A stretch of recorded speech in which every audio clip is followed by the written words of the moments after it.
So I've been getting a little backlash on my video called Response to the Jokic Glaze, where I talked about Nikola Jokic, and I pretty much said that I guess people were thinking that I'm a hater because, you know, we all know you can't criticize a basketball player that somebody likes or have a different opinion without you being a hater.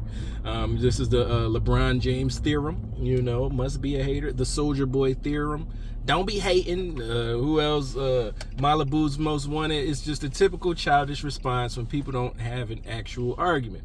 But with that being said, I get it, because a lot of people are just going to respond to the first minute that they watch or the first point that you make, and they think that you're saying this or you're saying that. Like I said, Jokic was trash, or like I said, Jokic wasn't good. I know. Short attention spans. I'm the type of person, I'm trying to pump out 5-minute videos or less. I hate long videos. I don't want to watch them. But sometimes I do. It has to be full content, and sometimes I will do that, and those videos are for people with longer attention spans. But anyway, if you stayed here for a minute, I have the ultimate response. And also, some guy just said, like, if you're talking about, because I was talking about stat inflation, and you know, and I was saying, like, it's not necessarily geared towards Jokic, because people were saying, like, you need to just make this video about Embiid, LeBron, and all these type of other people. Yes, it applies to everybody in this era. Maybe I clout chased off his name a little bit, because that video did do pretty well on the views. And seeing as though I just started posting on here, I think we're on to something. So again, let me talk about it, because Giannis just had 59 points, and somebody said, I expect to see a video on that with the inflation. And mind you, yes, I seen the news, I seen the highlight. I didn't watch the game, and I didn't even really watch the highlights. I just did what a typical casual would do, like, damn, Giannis had 59, and it's a lot of monster games going on. And no, they're not trash because stats are up right now. But if you're, you know, I don't want to call, well, let's just call it like an old head, old school. I'm not that old school. I'm not from the Jordan era or anything like that. But what I'm saying is, if we're being frank here, we know, like I said, somebody, because again, these people are bringing up like stats and advanced analytics, and I was trying to tell people that I don't care about stats and advanced analytics. Like, think about it. You can have all these stats and all this stuff. Wilt averaged 50 and won 2 championships. Like, who gives a damn? This is what I'm trying to tell you. So it's all about winning. And then, you know, it's always going to come down to stats versus wins with me.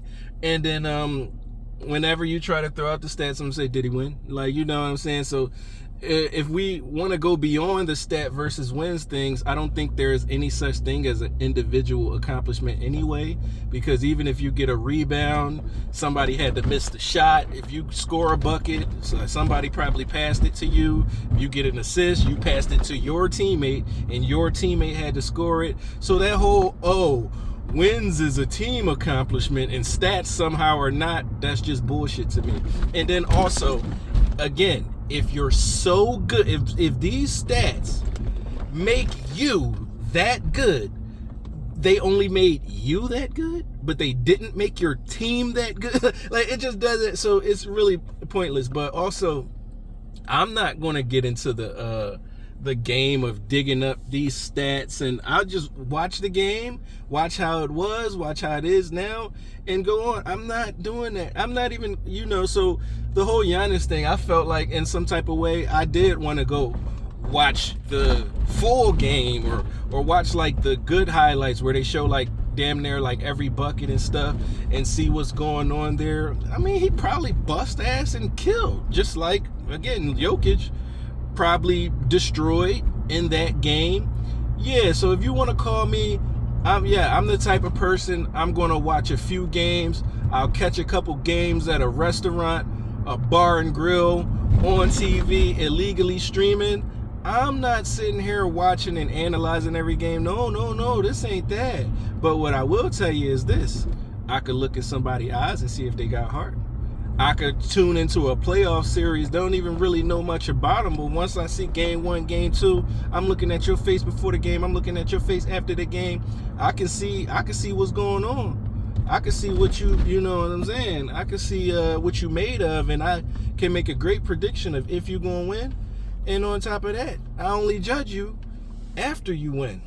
For example, the greatest players, they win multiple of those things. So if Giannis and Jokic, they want to be in this GOAT conversation, y'all got to win multiple of them things. We not going to keep repeating this LeBron shit.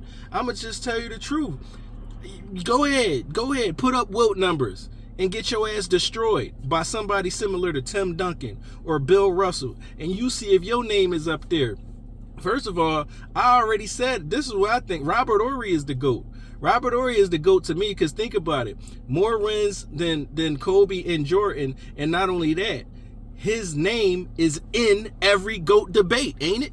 Especially when you talk about rings, oh, this and this and that. Well, but Robert Horry, we talking about GOATs, and his name is mentioned. So again, his name is only mentioned because he won a lot. So these dudes, I posted on Facebook. I said post your top 10 players of all time. Then post your next 11 through 20.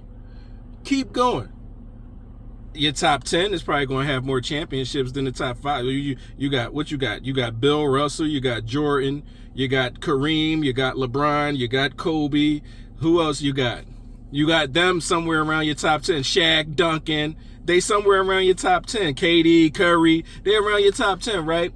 The top 20, you got a couple people in there. You got AI in there, no rings. You might have like a John Stockton there. You might have like a Steve Nash. You might got a couple people. You might got a couple people down there with no rings, or you might got Bill Russell down there somewhere, Kobe down there somewhere, LeBron down there somewhere. The bottom line is the lower you go, the less rings, and it's a reason. The greatest players win multiple rings, man. So you could put up all the numbers you want. If you don't get that trophy at the end of the year, it's empty calories. And you ask these players, do they want that? You ask them, hey, would you rather lead in advanced analytics about PER and player true shooting efficiency with did you want to win the big one? Did you want to come home with that thing? 30 teams, only one team remaining, you standing on top.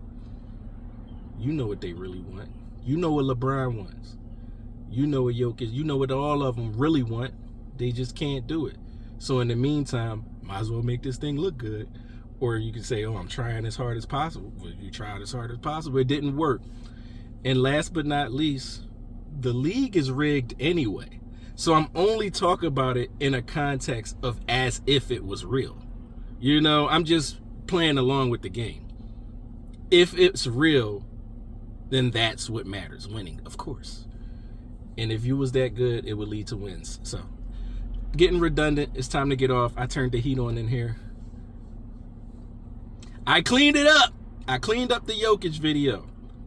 Not saying he's not good. He's probably really is the best player in the league, but I think Steph might have something to say about that. And I think Giannis is right there too. Jason Tatum, he's somewhere. He's up there. But there's another video.